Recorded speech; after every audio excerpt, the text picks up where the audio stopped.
Benteng Bigas, meron na program para sa mga local farmer at ang pulong hinggil sa rice importation ban.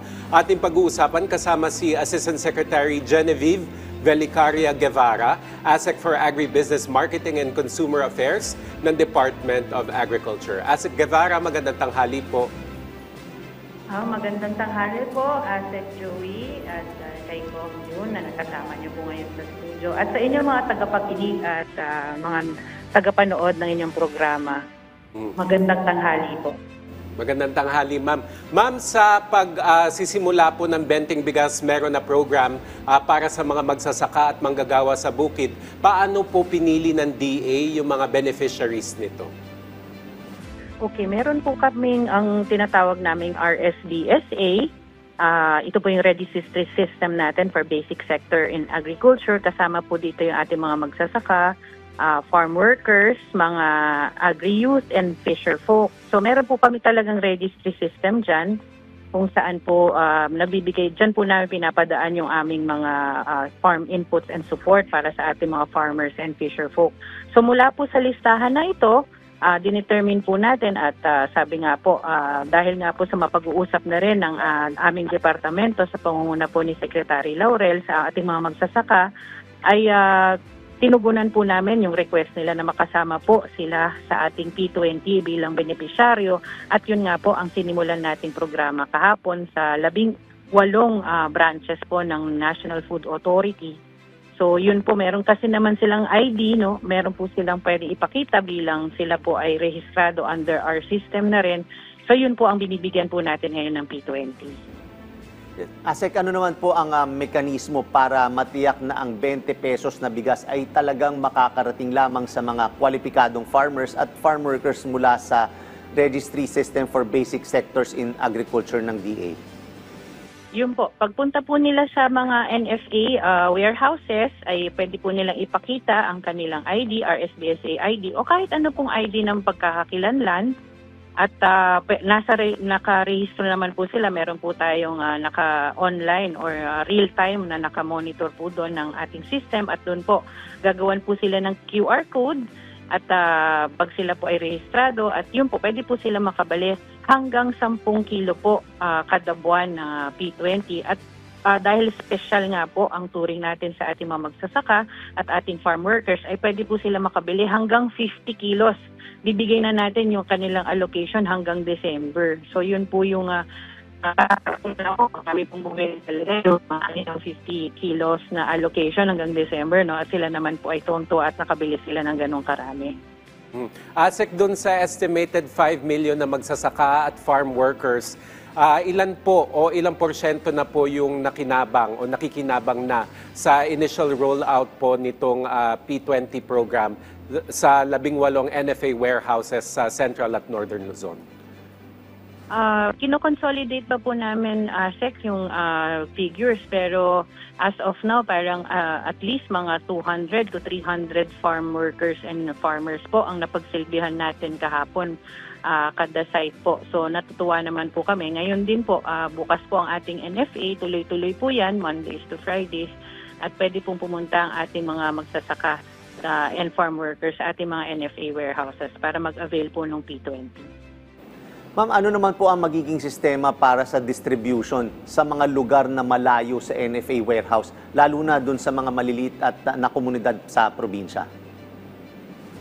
Well, pinaplano, aside po from the, yun nga, yung programa natin under the kadiwa ng Pangulo, nasa mga susunod pong linggo, yung iba pa pong mga warehouses na natin nationwide, yung 131 warehouses natin nationwide na po ang magiging available na po yung P20. And as much as possible, yun po yung gagawin natin para at least naman, hindi lang po dito sa Luzon, maging available yung ating P20. So 131 po ang binabalak nating buksan para po maka-avail po ang ating mga farmers and farm workers na ating P20 na bigas. So nagsimula tayo, ASEC, sa vulnerable sector, tapos ngayon naman sa mga nagtataguyod ng ating food security, sila na yung nakikinabang ngayon sa P20 rice. So paano po ma-ensure na sapat pa rin at tuloy-tuloy yung supply ng bigas sa kadiwa ng Pangulo? Yes. Yes po, ito ay sa pakikipagtulungan naman natin with the National Food Authority. So definitely po, kahit po sinimulan na natin itong Mayo, yung ating pamamahagi o pagbebenta ng P20 sa ating mga vulnerable sectors. Tapos sinunod po natin dito yung mga minimum wage earners. Tapos ngayon naman po yung ating mga magsasaka. Considering po, marami pa po tayong stocks, sabi ko nga, nasa 300 to 400,000 metric tons pa ang nasa ating mga nasa warehouses ng ating NFA. So nakikita po naman natin na sustainable po ito at pwede pa po nating dagdagan ang pwede pang makinabang dito sa ating programa. So definitely po, pag tayo ay bumibili nitong P20, tayo rin po ay tumutulong sa ating magsasaka para ma-free up nga po yung ating mga warehouses ng NFA para po tuloy-tuloy ang kanilang pagbili ng bigas mula sa ating mga lokal na magsasaka. Ma'am, hingi na rin po kami ng update sa inyong pulong sa mga rice importer at mga rice miller hinggil sa rice importation ban. Noon pong kami ay nag-usap last week, yung sa kasama po yung mga rice stakeholders, kasama na po ang importers and traders. Hindi naman po sila talaga against, yung supported naman po talaga tayo dito sa importation ban. At sinabi naman po nila, of course, marami po silang stocks ngayon ng local rice. At yun ang gusto natin sana na kumbaga yun yung mabenta natin at mabigyan ulit ng pagkakataon ng ating mga farmers naman ang talagang kumita dahil nga po gusto natin matulungan ang ating mga local farmers lalo na po sa pagbebenta nila nitong bigas. So very much supported naman po ng mga industries natin yung sa importation. Nakipagpulong din po tayo kahapon of course sa ating mga traders, yung mga nagbebenta po ng mga bigas. Namataan po natin nung simula daw po nung nagkaroon ng importation, yun po yung announcement na may suspension, ay nagkaroon po ng mas mataas na order. Pero siniguro naman po nila sa atin na yung mga current po na orders nila for importation ay on process po at talagang sabi naman nila marami pa po tayong stocks in the market. Mm-hmm. Bilang panghuli, ASEC Genevieve, mensahe nyo na lang po sa mga magsasaka at manggagawa sa mga sakahan na nakatutok sa programa at gusto pang makinabang dito sa ating P20 program. Yun po, kami po sa ngalan po ng Department of Agriculture, kami po ay nagpapasalamat din sa patuloy na suporta of course ng ating mga farmers at yung ating mga farm workers dito sa ating programa. Sisiguraduhin po natin na mapalawig pa natin sa buong bansa.